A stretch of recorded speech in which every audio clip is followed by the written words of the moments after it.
마이클 프로스트라는 분이 계십니다. 이분이 쓰신 책 위험한 교회에서 이 마이클 프로스트가 이렇게 얘기를 하고 있습니다. 그리스도를 따르는 일이야말로 다른 어떤 것보다 위험한 일이다. 자, 이해가 되십니까? 왜 예수님을 따르는데 위험한 일일까? 이것은 신앙의 아이러니입니다. 우리가 예수를 구주로 영접하고 신앙생활을 할 때는 안전을 추구하고 안정적인 삶을 살기 위한 것입니다. 주로 그래요, 그죠? 대부분 종교의 이유가 바로 거기에 있습니다. 그런데 예수님을 따르는 신앙생활이 대단히 위험하다는 것입니다. 이 말을 뒤집으면 우리가 주님을 따르면서 안전을 위협받지 않는다면 우리의 신앙생활이 신앙의 본질에 제대로 따르지 못하고 있다는 것이에요. 또한 프로스트는 이렇게 얘기하고 있습니다. 쉼 없이 무모함을 추구하는 것은 기독교인 된 우리의 소명이다. 쉼 없이 무모함을 추구하는. 그러니까 우리가 그리스도인으로서 주님을 따르면서 마주하는 위험은 우리가 피하다가 어쩔 수 없이 마주하는 위험이 아니라 신앙적으로 무모함을 추구한 결과로 그 위험을 당하게 된다는 것이에요. 더 쉽게 얘기를 하자면 우리가 신앙생활을 성경적으로 제대로 한다면 당연히 위험에 처해야 한다는 얘기입니다. 이 프로스트가 자신의 책에서 카이 뭉크라는 신학자의 말을 빌어서 이렇게 얘기하고 있습니다. 하나님께 대한 지식과 인간에 의해서 유래하는 무모함. 어렵죠? 왜 이렇게 어렵게 단어들을 쓰시는지 모르겠어요. 제가 전에도 말씀드렸지만 목사는 쉽게 만들고 교수들은 어렵게 만든다고 그랬습니다. 참 어려운 것 같아요. 쉽게 얘기하면 이렇습니다. 하나님에 대한 믿음과 이웃사랑에 대해서 비롯된 무모함을 추구하면서 위험천만하게 사는 것이 신앙생활이다.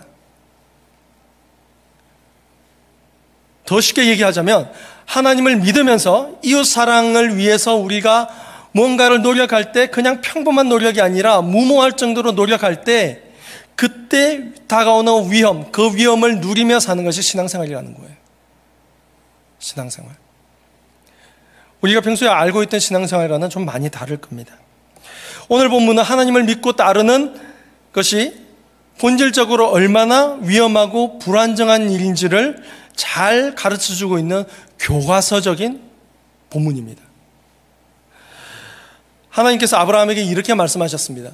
너는 너의 고향과 친척과 아버지의 집을 떠나 내가 내게 보여줄 땅으로 가라.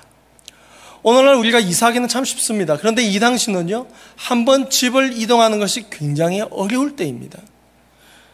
고대 사회에서 특히 이 고대 근동 사회에서 아브라함이 자기가 평생을 익숙하게 살던 그 고향을 떠나서 하나님의 명령을 따라 낯설고 새로운 곳에서 새로운 삶을 시작한다는 것이 얼마나 어려운 일인지 몰라요. 얼마나 어려운 일인지. 그리고 원래 살던 곳은 굉장히 풍족한 곳입니다. 하나님께서 가라시는 곳은요, 굉장히 부족한 곳이에요. 지금처럼 차가 있는 것도 아니고 뭔가 좋은 운송수단이 있는 것도 아닌 그 시대에 기껏해야 말이나 노새에 마차를 달고서 끌고 수날을 굉장히 많은 날들을 걸어 다녀야 하는 그 시기에 이렇게 이동한다는 것이 쉬운 일이 아닌 것입니다. 마치 삶이 뿌리 뽑히는 것과 같이 어려운 일을 당했다라고 보는 것이 정상인 거예요. 그런데 우리가 현대적인 시각으로 저 말씀을 보니까 너무 쉽게 느껴지는 거예요. 쏘아도 우리도 한국에서 미국 왔는데. 그런 개념이 아니라는 거죠. 그런 개념. 더군다나 아브라함이 하나님의 초대를 받아서 낯선 땅으로 갔을 때의 나이가 무려 75세입니다. 무려 75세. 떠돌아다니다가도 이제는 이 나이쯤 되면은 주저앉아서 안정을 구할 그 나이에, 그렇잖아요, 그죠? 이 나이쯤 되면 이제 좀 편안하게 한 곳에 정착해서 가족들과 편안한 노후를 보내야 할 그 시기에 정말 하나님 한 분만을 믿고 먼 길을 떠나게 된 거예요. 여러분, 주님을 믿으면, 우리 주님을 믿으면 우리는 모험을 피할 수가 없습니다.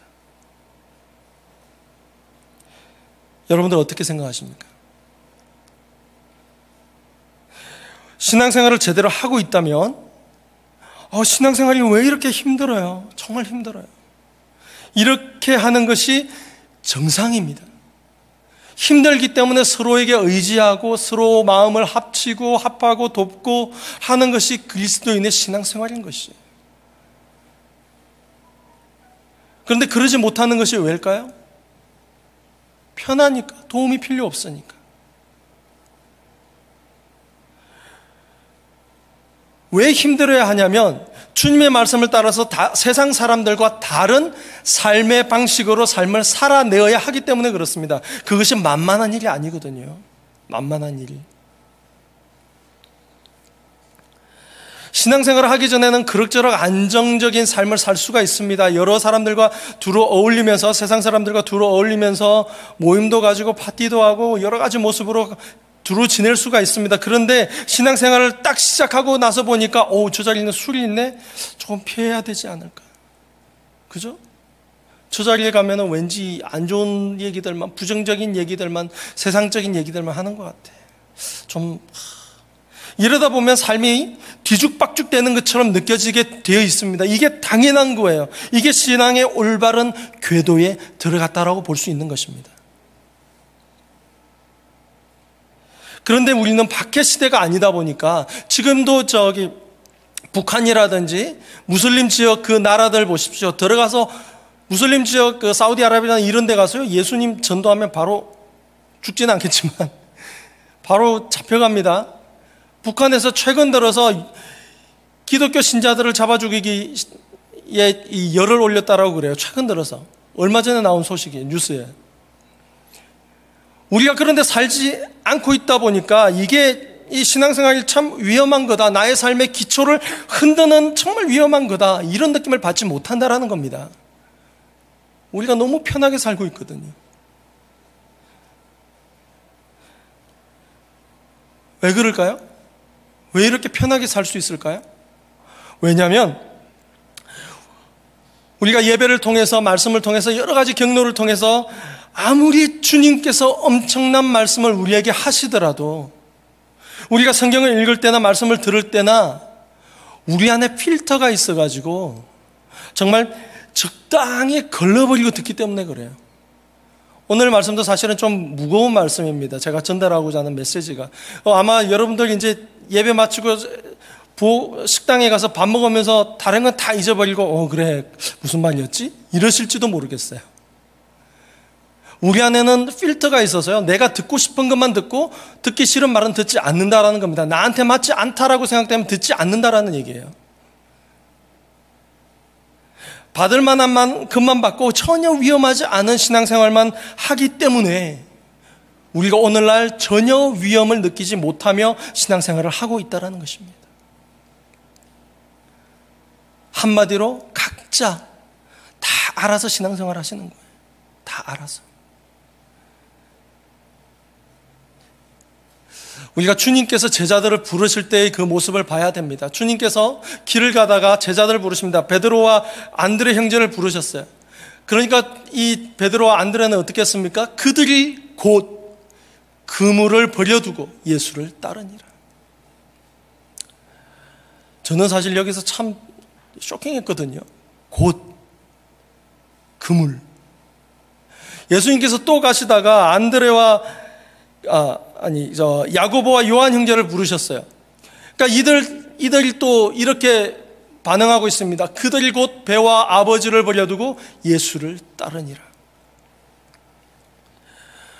이게 그 배와 그물이라고 하는 게 지금으로 보면 별거 아니잖아요. 그렇죠? 그런데 이 당시는 생명입니다. 밥줄이에요. 하루에 낮 시간 동안 나가서 갈릴리 바다에서 열심히 고기 잡아가지고 그 하루, 그 다음 하루를 간신히 살아내던 식민지 사람들의 삶이었습니다. 그런데 그 배와 그물을 버려두었다는 것은 엄청난 사건인 거예요. 엄청난 사건. 그들이 주님을 따르기로 하면서 그들을 자신의 밥줄을 버려버렸다는 것이에요. 밥줄을 손 놓았다는 것이에요. 우리가 오늘 요즘 정말 살아가기 힘들잖아요. 왜 그렇습니까? 생활비가 너무 많이 올라갔잖아요. 이게 밥줄이잖아요. 그걸 위해서 우리가 2잡, 3잡 뛰잖아요. 그리고 아버지를 버렸다라고 하는 것이 오늘 말씀에 비교해 보면은요, 아브라함이 하나님께서 지시하는 곳, 낯선 곳으로 고향과 친척 아비집을 떠나서 갔다라는 것과 연결되는 부분입니다.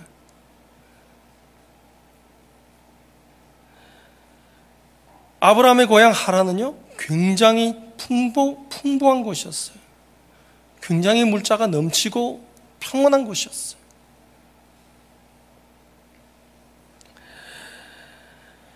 심리학자인 에릭 에릭슨이라는 분이 우리 삶이 그럴듯해지기 위해서는 3가지가 필요하다고 말을 했습니다. 이분이 심리 발달, 인지 발달 등등 행동 발달에 대한 굉장한 대가신데요.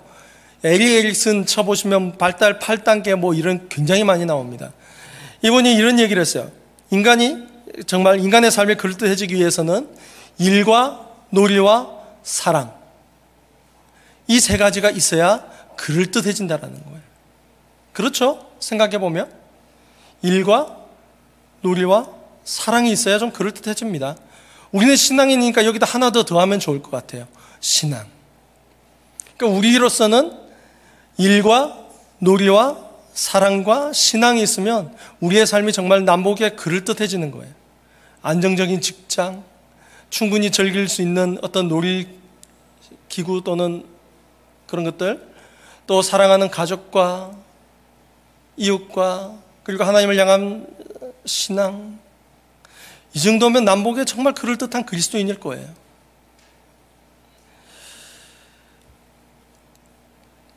그런데 이 에릭슨이 얘기한 것을 토대로 이 제자들의 삶을 한번 바라보면요, 제자들이 배와 그물을 버린 것은 일을 손 놓아버린 거예요. 일을. 평생 해오던 것을 손 놓아버린 것입니다. 또한 아버지를 버린 것은 익숙한 관계를 포기해버린 것이에요. 사랑을 포기한 것입니다. 어느 하나도 쉬운 게 없습니다. 어느 하나도. 어떻게 일도 하지 않고 사랑도 포기하고 나 혼자서 그렇게 살아갈 수 있을까요? 아무도 그러지 못합니다. 남자들은 조금 더 못 그러고요. 그런데 이 사람들은 이 제자들은 하나님을 믿는 믿음으로, 예수님을 따르는 그 믿음으로 일도 버리고 사랑도 버렸습니다. 이게 제자들의 모습이었어요. 이처럼 하나님을 믿는 것은 대단히 위험한 일입니다. 힘든 일입니다. 또 주님께서 매번 그러시지는 않지만 종종 주님을 따르려는 자들에게 이렇게 얘기하십니다. 돈을 버리고 재산을 흩으라. 여러분, 젊은 부자 생각나십니까? 젊은 부자가 예수님께 와서 영생에 대해서 묻습니다. 무엇을 더 해야 영생을 얻겠는가 묻습니다. 예수님께서 이것저것 다 하라고 그러니까 그거 이미 다 하고 있다라고 그래요. 그러니까 예수님께서 그러십니다. 네가 가진 재산을 팔아서 백성들에게 나누어 주고 그리고 나서 나를 쫓으라. 그러자 이 젊은 부자가요, 고민하면서 돌아섰습니다. 그 소리를 듣고 기분 나빠서 흥 하고 바로 돌아선 것도 아니고요, 고민을 해요. 정말 버려야, 사실 돈 안 버려도 영생은 얻을 수가 있거든요. 예수님께서 뭘 보셨겠어요? 뭘 보셨겠어요? 순종. 정말 그 젊은 부자가 중요하게 여기는 것을 손 놓을 수 있는지를 보시는 거예요. 그런데 고민하며 돌아섰어요. 그게 우리들 모습이잖아요. 정말 중요한 신앙의 자리와 정말 중요한 사회적 어떤 자리 두 개 딱 같이 있으면 무엇을 포기해요? 신앙의 자리를 포기하잖아요. 그게 우리의 모습이잖아요. 중요한 일이 있어서 우리 기도로 모여야 합니다. 기도 모임 하겠습니다. 딱 하면은 스케줄 한번 보고요. 영생을 관심을 갖고 주님을 찾아온 젊은 부자에게 예수님께서 말씀하셨을 때 이 젊은 부자는 그럴 수가 없었습니다. 왜냐하면 그들의 삶의 틀을 흔들고 삶의 형식을 혁명적으로 바꿔야 했기 때문이 그렇습니다. 그렇게 해야만 주님을 따를 수가 있기 때문입니다. 주님의 제자가 된다라는 것은요, 급진주의자가 되는 것입니다. 우리가 주님과 일정 거리를 두고 마치 주님께서 저 멀리서 보일 듯 말 듯 사라지지는 않을 정도의 거리에 딱 두고 우리는 사실 신앙생활을 하잖아요. 그죠? 피 흘려 할 땐 주님하고 쳤다가 아닐 때는 시야에만 딱 보이게끔 해놓고 신앙생활을 하잖아요. 그러니까 우리가 우리 자신의 신앙생활을 되돌아봐도 또 주변의 다른 사람들의 신앙생활을 건네다 봐도 우리가 충분히 알 수 있는 게요, 누구나가 그래요. 누구나가 주님과 밀접한 관계의 삶을 사는 사람이 생각보다 많지 않더라는 겁니다. 어떤 사람은 정말 열정적으로 과격하게 신앙생활을 하는 것처럼 보이고요, 어떤 사람은 좀 성격답게 순하고 순하게 천천히 여유 있게 신앙생활을 하는 것처럼 보이기도 해요. 그런데 사실을 따지고 보면, 성경적으로 우리 신앙의 삶들을 깊이 있게 보면은요, 사람의 성향에 따라서 신앙이 급진적이 되고 또는 부드러워지는 게 아니라 하나님을 믿고 따르리라고 말씀을 듣고 정말 신앙생활을 성경적으로 해내리라고 하는 사람들은 성격적인 것을 떠나서 누구라도 자기의 삶을 급진적으로 뒤집는 과격한 진보주의자, 급진주의자가 되어야 된다는 거예요.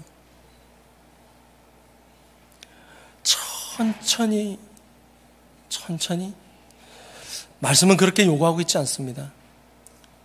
우리가 알고 있는 많은 사람들을 보십시오. 사도 바울을 보십시오. 다메섹으로 가다가 예수님을 만났습니다. 그날로 눈이 멀어서 3일간 기도를 합니다. 그리고 눈을 뜬 후에 어떻게 합니까? 그 시간부로 바로 전도하기 시작합니다. 예수가 주시다.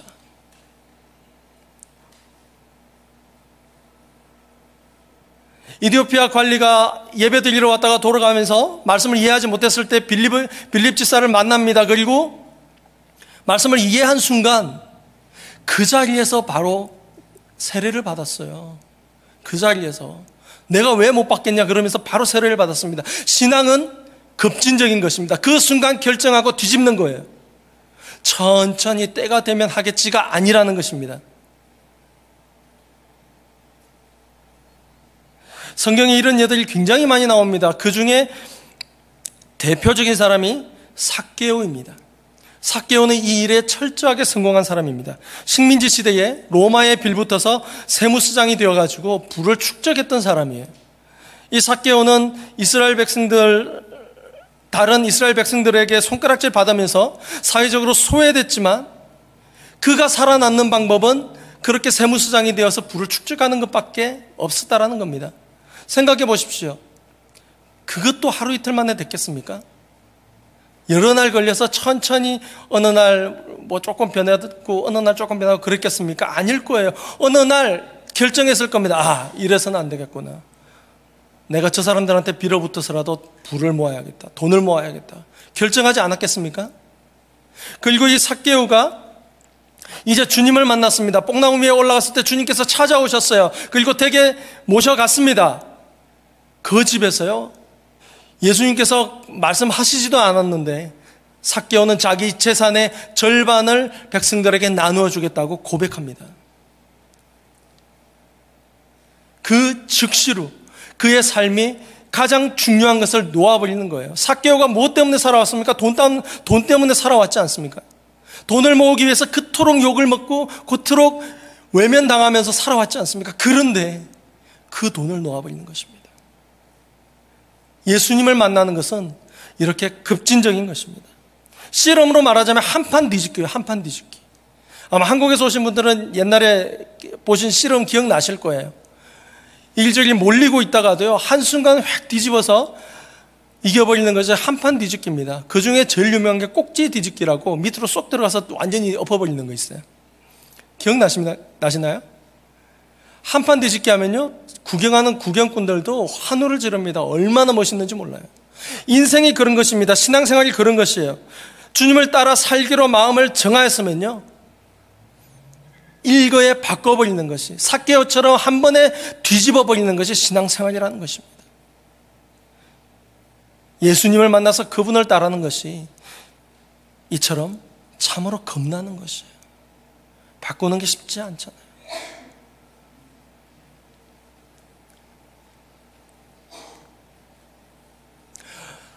로버트 뱅커스라는 사람이 있습니다. 로버트 뱅커스. 이 사람이 아주 짧은 책을 한 권 쓰셨는데요. 제 1세기 그리스도인의 하루 이야기라는 책입니다.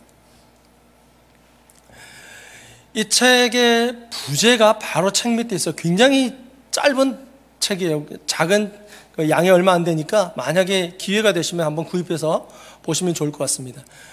부제가 어느 회심자의 평범한 일상이라는 제목인데요. 보시다시피 1세기 로마 교회의 어느 성도가 예수 믿기로 작정하고 어느 하루를 처음부터 소소하게 쫙 기술해 놓은 책입니다. 이 로마 교회 성도가 어찌어찌하다가 복음을 듣고 하나님의 자녀가 되었어요. 그래서 그리스도의 백성이 어떻게 살아야 된다라는 교육을 받았습니다. 그리고 자기 집에 하인이 3명이 있었어요. 노예죠, 노예. 이 당시는 하인이라기보다는 노예죠. 노예가 3명이 있었는데 어느 날 이 3명을 부릅니다. 그리고 같은 식탁에서 같은 음식으로 식사하기를 권합니다. 여러분, 1세기 로마 시대에 노예가 감히 주인과 우리가 말하는 식으로 겸상을 한다? 이거는 바로 그 자리에서 칼 맞을 일이거든요. 죽임당할 일입니다. 있을 수 없는 일이에요. 이 당시 1세기 로마에서는 주인들이 좋은 대리석 식탁 같은 데서, 좋은 식탁 같은 데서 음식을 먹고 나면은요, 남은 음식을 가지고 또 그 음식을 만들던 짜투리 음식들을 가지고 어느 한 구석에 모여서 하인들끼리, 노예들끼리 모여서 음식 식사를 했어요. 그게 당연한 것이었습니다. 그런데 어느 날 하나님의 백성이 된 이 주인이 와서 자기 집에 있는 3명의 노예를 다 불러가지고 같이 식사하자고 하니까 이 노예들이 얼마나 놀랬겠어요. 이건 어마어마한 일입니다. 어마어마한 일. 이게 신앙생활이거든요. 우리 삶에도 날마다 이런 어마어마한 일들이 일어나야 돼요.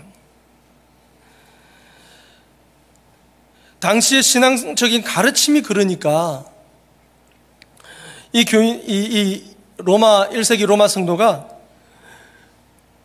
그렇게 할 수밖에 없었던 거예요. 이게 그 당시에 그리스도인이 되는 것이 얼마나 과격한지 그 단면을 보여주는 것입니다. 이게. 그런데 이렇게 얘기하니까요, 같이 식사하자고 하니까 오히려 노예들이 놀랍니다. 이게 주님의 가르침이다. 그러니까 와서 같이 식사하자 그러니까 노예들이 놀래요. 아니 주인님, 우리는 괜찮지만 다른 사람들이 보면 주인님을 비난할 겁니다. 오죽하면 노예들이 이렇게 얘기를 하겠어요. 당시로서는 상상할 수 없었던 일이 예수를 믿기 때문에 신앙적인 모험을 감행할 수 있었던 것입니다. 위험을 무릅쓰고도 이런 일들을 할 수 있었다는 것이에요. 단지 예수를 믿기 때문에 주님의 가르침을 따라서 세상과는 전혀 다르게 자기가 지금까지 살아보지 못한 삶을 살아내는 것이 바로 그리스도인의 삶이라는 것입니다. 그런 경험 있으십니까? 있으시길 바랍니다. 여러분, 성도 여러분, 우리가 주님을 믿고 따르려면 정말 용기가 필요합니다. 정말 용기가 필요합니다. 저는 지금도 개인적으로 회개를 하기 위해서 주님께 기도로 나아갈 때는요, 하나님이 얼마나 무서운지 몰라요. 항상 나아가기 전에 굉장한 두려움에 휩싸여서 나아갑니다. 제가 하나님의 은혜로 얼굴이 이렇게 변해서 여러분들이 잘 그렇게 못 느끼실지 모르겠는데요. 제가 정말 저희 아버지가 엄하셨거든요. 정말 많이 맞았거든요. 그러니까 그게 그대로 투영이 돼가지고 회개하러 제가 저질렀던 잘못을 회개하기 위해서 하나님 앞에 나갈 때쯤이면 온몸을 두려움이 엄습을 합니다. 무서움이, 겁이 그냥 끝까지 차올라요. 그런데 용기를 내어서 하나님께 딱 회개하고 하나님께서 용서하겠노라라는 마음을 딱 주시면요, 그보다 더 행복할 때가 없어요. 그보다 더 편안할 때가 없어요. 근데 그 매번 나아갈 때마다 내는 용기가 여러분들은 제가 얼마나 용기를 내는지 여러분들이 모르실 거예요. 그런데 신앙인들이 주님을 믿고 따르려면 이런 용기가 필요합니다. 그저 그렇게 시간 되면 주일날 와서 시간 되면 가는 것이 신앙생활이 아니라는 거예요. 어느 흑인교회에 한 한국인 목사님이 방문하셨을 때 그 교회 로비에 이렇게 플래카드가 하나 딱 걸려 있었는데 이 플래카드에 적혀 있던 글귀가 굉장히 인상 깊었답니다. 뭐라고 적혀 있었냐면 Dare to trust in God. 과감하게 하나님을 신뢰하라. 여러분, 하나님을 신뢰하면 신뢰했지 무슨 과감하게 그렇게 생각하지 않습니까? 우리가 신앙생활을 하다 보면 Trusting God이라는 얘기는 많이 들을 수 있습니다. 하나님을 신뢰하라. 이런 얘기들은 참 많이 들을 수 있어요. 그런데 과감하게 무모할 정도로 하나님을 신뢰하라. 여러분 들어보셨습니까? 근데 우리가 사실 이렇게 하나님을 신뢰하라고 할 때요, Trusting God이라고 얘기를 할 때 그 앞에 괄호가 쳐져 있는 거예요. 괄호가. Dare to가 괄호가 쳐져 있어가지고 Dare to trust in God 이라고 얘기하는 거예요. 괄호가 쳐져 있어서 말을 하진 않지만 Dare to trust in God, 숨어 있는 겁니다. 하나님을 신뢰할 때 그냥 신뢰하는 것이 아니라 과감하게 신뢰하는 거예요. 무모할 정도로 신뢰하는 겁니다. 우리가 저 Dare to 과감하게 무모하게 하나님을 믿는 것이 정말 필요한 시대입니다. 우리가 그렇게 믿어야 합니다. 우리가 최대한 과감하게 주님을 신뢰해야 한다는 것이에요. 주님을 따르는 제자들에게 주님께서는 당신의 십자가를 예고하시고 제자들의 십자가에 대해서 아울러 얘기하셨습니다. 누구든지 나를 따라오려거든 자기를 부인하고 자기 십자가를 지고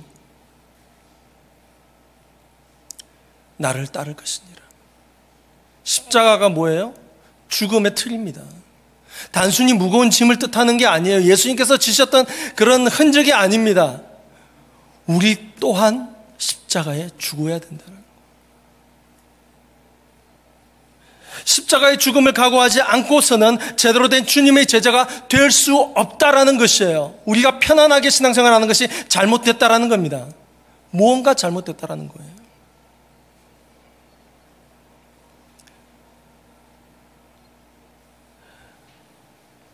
주님의 제자가 된다고 하는 것은 아무것도 잃을 것 없이 정말 양쪽에 발을 딱 걸쳐놓고 기회를 보는 것이 아닌 것이에요. 잘못하면 죽을 수도 있고 실제로 하나님을 위해서 예수님을 위해서 목숨을 잃은 사람들도 있고요. 심지어는 목숨을 바친 사람들을 우리는 성경에서 얼마나 많이 보아왔습니까? 우리 신앙의 선조들을 통해서 얼마나 많이 보아왔어요. 세례 요한은 칼에 목이 잘려서 죽었습니다. 쟁반 위에 올려져서 죽었어요. 예수님께서 가까이 사랑하시던 제자 야고보도 칼에 찔려서 죽었습니다. 첫 번째 순교한 제자입니다. 스데반은 돌에 맞아 죽었습니다. 돌에 맞아 죽으면요, 죽을 때까지 돌을 맞는데 얼마나 고통인지 몰라요. 다니엘은 이민자로서 포로 시대의 높은 자리에 있을 때 황제의 명을 어기면서까지 하나님께 기도하는 위험을 감수했던 사람이에요. 그 때문에 사자굴에도 떨어졌잖아요. 하지만 하나님께서 다니엘을 극적으로 살리셨습니다. 극적으로. 다니엘의 위험천만한 신앙을 보셨기 때문에. 또 우리가 여기서 같이 얘기하지 않을 수 없는 게 사드락과 메삭과 아벳느고 이 다니엘의 세 친구 이야기를 하지 않을 수가 없습니다. 이들은 금신상에 절하지 않았다는 이유로 느부갓네살 왕 앞에 끌려왔어요. 그리고 느부갓네살 왕이 이럽니다. 누가 너희들을 나에게서 구할 것이냐? 어느 신이 나에게서 너희들을 구하겠느냐? 이 사람들은요, 하나님만 믿지 않았다면 정말 어딜 가도 편안한 삶을 살았을 사람들이에요. 4명의 총리 대신들 중에 3명입니다. 12명의 그 지역을 다스리는 장관들 중에 3명이에요. 그 위에 다니엘 3명 중에 1명이고요. 그렇게 편안한 삶을 살 수 있었던 이 세 친구들이 하나님을 믿는 믿음 때문에 금신상에 절하지 않아서 이제 죽음을 앞두고 있는 것입니다. 그런데요, 이 느부갓네살 왕 앞에 선 이 세 사람들의 대답이 걸작입니다. 한번 보십시오. 느부갓네살이요. 느부갓네살 왕이어도 아니에요. 느부갓네살이요. 우리가 이 일에 대하여 왕에게 대답할 필요가 없나이다. 말할 가치도 없다라는 거예요. 왕 앞에 하는 말투가 이렇습니다. 왕이여, 우리가 섬기는 하나님이 계시다면 우리를 맹렬히 타는 풀무불 가운데서 능히 건지시겠고 왕의 손에서도 건지내시리이다. 이게 이 세 사람의 신앙입니다. 당신보다 하나님께서 더 높으시다라는 거예요. 그런데 이 다음이 더 대단해요. 이 다음이 그렇게 하지 아니하실지라도, 비록 살리지 아니하실지라도 우리가 왕의 신들을 섬기지도 아니하고 왕이 세우신 금신상에 절하지도 아니하실 줄 아옵소서. 자세하게 말을 한번 보십시오. 이게 신하들이 왕에게 드리는 어떤 말들이 아니에요. 1대1로서 비즈니스 간에 당당하게 그냥 외치는 듯한 통보입니다. 그런 말 하지 마십시오. 말할 필요도 없습니다. 그렇게 하지 아니실지라도 하지 않을 것입니다. 통보예요. 통보.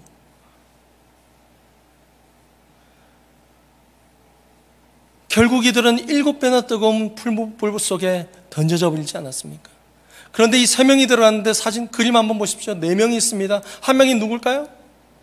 예수님이에요. 예수님께서 함께 하시는 겁니다. 예수님께서 그들의 신앙을 보시고, 하나님께서 그들의 신앙을 보시고 그들을 구해내시는데 성경에 보면 뭐라고 나와 있냐면 불에 탄 냄새조차도 나지 않았다고 나와요. 완전히 안전하게 다시 살려내십니다. 이게 우리 하나님이에요. 이게 신앙인의 모습입니다. 여러분, 이 세 사람의 기계를 보십시오. 느부갓네살 왕 앞에서도 당당할 수 있었던 기계를 보십시오. 신앙은 기계입니다. 기계. 안에서 뿜어져 나오는, 영적으로 뿜어져 나오는 파워. 기계가 없으면요, 신앙인으로서 기계가 없으면요, 여러분들 참 오랜만에 들으실 거예요. 안고 없는 찐빵입니다. 참 오랜만에 들으시죠? 밀가루 덩어리. 이게 무슨 말인지 잘 아실 거예요. 하나님을 믿고 주님의 길을 두려움없이 따를 때에 들어는 살고 들어는 죽습니다. 사실이에요. 하나님을 믿든 안 믿든, 심지어 하나님을 믿는 사람들조차도 들어는 죽고 들어는 살게 됩니다. 그런데 정말 신앙의 기계를 발휘하면, 그 기계를 발휘해서 죽음의 길을 선택하면, 믿음으로 죽음의 길을 선택하면요, 하나님께서 살리기도 하시고 죽이기도 하시는데요, 이게 정말 신앙인의 믿음의 행보인 것입니다. 그냥 어쩔 수 없이 세상 사람들이 말하는 것처럼 운이 좋아서 살기도 하고 운이 좋아서 죽는 것이 아니라 하나님의 뜻 안에서 살기도 하고 죽는 것이 믿음의 행보인 것입니다. 여러분, 대표적인 인물로 한 번씩은 들어보셨을 거예요. 짐 엘리엇이라는 선교사가 있습니다. 선교회관에서 이렇게 세미나 같은 데를 듣다 보면 한 번씩은 꼭 나오시는 분인데, 1950년대 신학교를 엘리트로 졸업을 했습니다. 그리고 장래가 촉망되는 사람이었는데 동료 4명과 함께 하나님의 복음이 전해지지 않은 오지로 가서 하나님의 말씀을 전하기로 결심을 합니다. 엄청난 결심이었어요. 엘리엇은 하나님이 자신을 후아오라니 인디오 마을, 화오란이라고도 읽는데요. 화오라니 인디오 마을로 보내신다는 것을 확신을 했었어요. 기도하다가 확신을 얻었습니다. 그래가지고 이 화오라니 부족에게 가기로 작정을 했어요. 4명의 친구들과 함께. 그런데 이 화오라니 부족이 어떤 부족이냐면 자기네 부족 사람 외에 외부인이 누구든 들어오게 되면 그 지역에 들어가면 무조건 죽이는 사람들이에요. 무조건 죽이는. 그 주변의 부족민들도 이 사람들을 두려워할 정도로 무조건 죽이는 사람들이었어요. 그런데 그 길 가겠다라는 것입니다. 결국 짐 엘리엇이 기도를 하다가 1956년 4명의 동료들과 함께 와오라니 부족의 땅으로 들어갑니다. 해변가에 베이스 캠프를 딱 쳤는데요. 와오라니 부족들이 창을 들고 서 있는 거예요. 그리고 짐 엘리엇과 4 동료가 인사를 하자 이 사람들을 죽였습니다. 선교하러 처음 들어가서 해변가에 베이스 캠프를 치자마자 그 자리에서 죽은 거예요. 실제로 선교라고 할 만한 것도 하지 못했는데.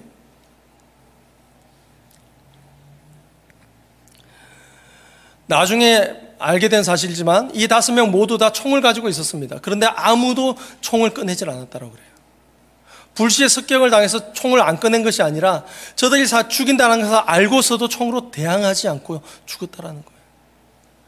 만약 거기서 총을 쐈다면 복음이 못 들어갔을지도 모르는 거예요. 훗날 아내 되시는 엘리자베스 엘리엇이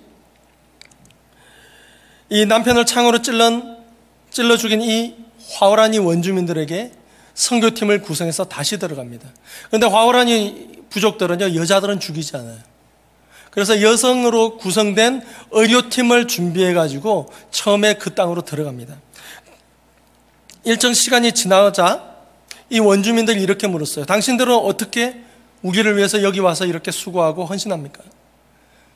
그제서야 이 엘리자베스 엘리엇이 이렇게 대답합니다. 5년 전 당신들이 내 남편을 죽였기 때문입니다. 그는 주님을 당신들에게 전하기를 원했습니다. 오늘 나는 주님의 사랑을 당신들에게 전하기 위해 이곳에 왔습니다. 기록을 보면은요, 결국 그리스도의 평화가 와오라니 부족 전체를 지배하게 되었습니다. 이렇게 기록되어 있어요. 그리고 짐 엘리엇의 정기 서문에 이 아내 엘리자베스는 남편의 삶과 죽음에 대해서 이렇게 기록해 놓았습니다. 흔히들 짐, 더불어 최후를 맞았던 이들을 영웅 혹은 순교자라고 부릅니다. 그러나 마땅치 않습니다. 아마 그들도 동의하지 않을 것입니다. 그리스도를 위해 사는 것과 그리스도를 위해 죽는 것이 어떻게 다를 수 있다는 말입니까? 한마디로 그리스도를 위해 사는 것과 그리스도를 위해 죽는 것이 같다라는 거예요. 같은 거라는 겁니다. 다른 사람들이 이 죽은 사람들을 대단하다고 치켜 세울 때 아내 되는 이 엘리자베스 엘리엇은 그게 무엇이 대단하냐는 거죠. 그거는 당연한 거다라는 겁니다. 주님을 제대로 믿으면요, 참 다행스럽게도 삶과 죽음의 경계가 무너집니다. 죽음조차도 우리 신앙의 일부로 받아들일 수 있는 거예요. 이제 가장 중요한 얘기를 하기를 원합니다. 하나님께서 왜 아브라함을 그의 나이 75세의 낯선 땅으로 부르셨겠습니까? 오늘 말씀을 다시 한번 보도록 하죠. 여호와께서 아브라함에게 이르시되 너는 너의 고향과 친척과 아버지의 집을 떠나 내가 내게 보여줄 땅으로 가라. 내가 너로 큰 민족을 이루고 내게 복을 주어 내 이름을 창대하게 하리니 너는 복이 될지라. 우리가 말씀 들을 때 주로 여기까지 많이 들어요. 복이 될지라. 오, 할렐루야, 아멘. 근데 3절을 보셔야 됩니다. 너를 축복하는 자에게는 내가 복을 내리고 너를 저주하는 자에게는 내가 저주하리니 땅의 모든 족속이 너로 말미암아 복을 얻을 것이라. 하나님께서 우리를 신앙의 여정을 가게 하신 이유에는 바로 이것이었습니다. 우리를 통해서 우리 주위에 믿지 않는 자들에게 복이 되게 하기 위해서입니다. 땅의 족속이 너로 말미암아 복을 얻을 것이라. 우리식으로 다시 얘기하자면요, 누군가의 생명과 풍성한 삶을 위해서 아브라함을 낯선 곳으로, 우리를 이 먼 이국 땅으로 보내신 것입니다.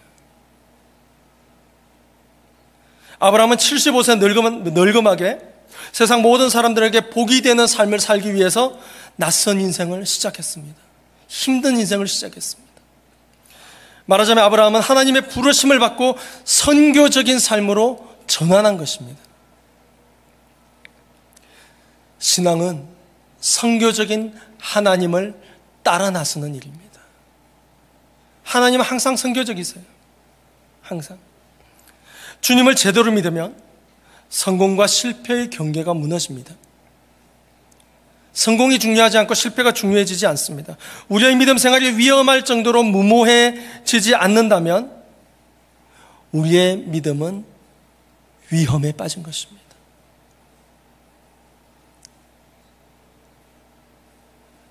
여러분들의 신앙을 한번 되돌아보시길 바랍니다. 지금 여러분들의 신앙생활이, 여러분들의 믿음이 무모할 정도로 위험하지 않는다면, 위험할 정도로 무모하지 않는다면 지금 여러분들은, 지금 우리는 이미 위험에 빠져 있는 겁니다.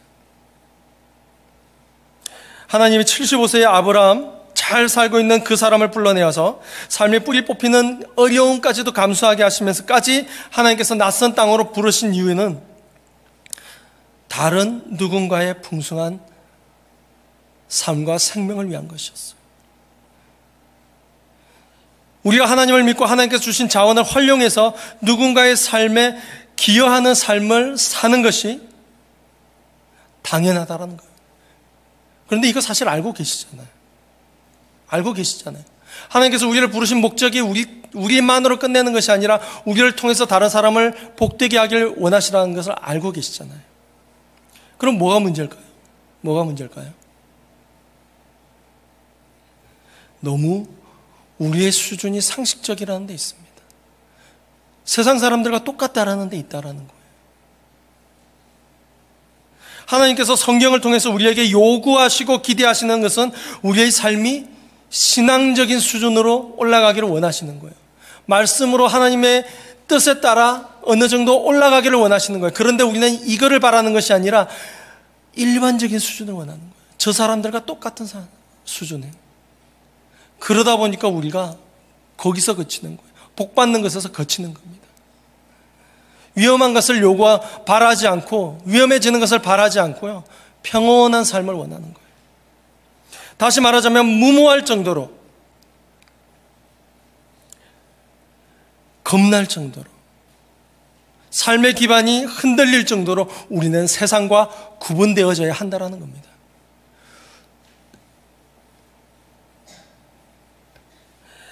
이제 스스로 생각해 보기를 원합니다.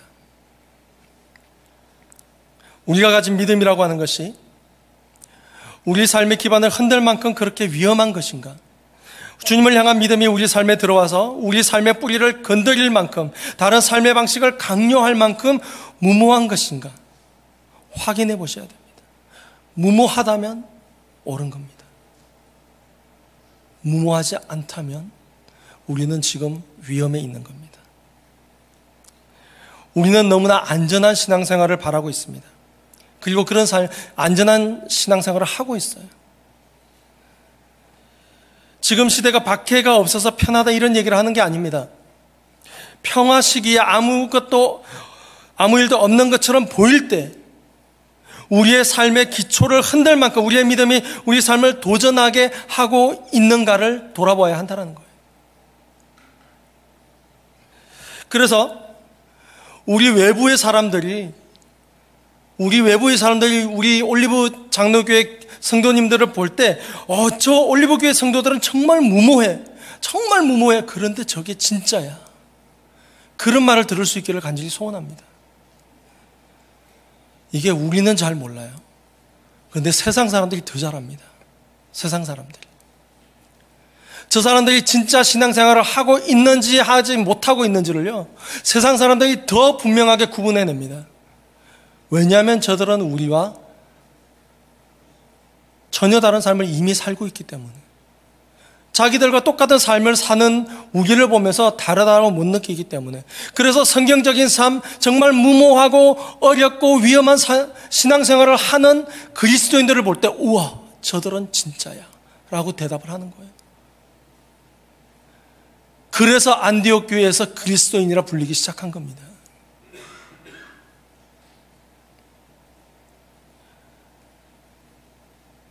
우리의 신앙생활이 날마다 선교적인 하나님을 따라 나서기를 원합니다. 날마다 세상과 구별된 무모하면서도 격변적인, 그리고 십자가의 죽음까지도 감당해낼 수 있는 그런 신앙생활이 되시길 바랍니다. 그래서 우리 올리브교회 성도들이 가는 곳곳마다 와, 진짜 예수쟁이, 진짜 그리스도인들이 저기 있다라는 말을 들으실 수 있기를 바라요.